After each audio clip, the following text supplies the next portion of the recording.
আমি শুনেছি যে এই তারাপুরেই বশিষ্ঠ মুনি মায়ের সাধনা করে সিদ্ধি লাভ করেছিলেন। তা সে স্থান কোথায় আপনি আমায় বলতে পারেন? নিশ্চয়ই, এই তো দ্বারকা নদীর দিকে যেতেই তারাপুরের শ্মশান। ওইখানে রয়েছে একটা পঞ্চমুণ্ডির আসন।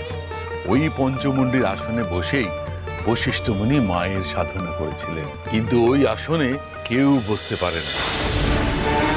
যিনি ওই আসনে বসে সিদ্ধি লাভ করতে পারবেন তিনিই ওই আসনে বসবেন।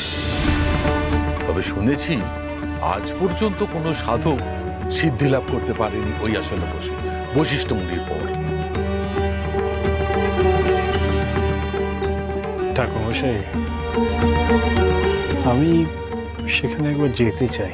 বিলক্ষণ, আপনারা শ্মশানের পথ ধরে এগিয়ে যান। এসো।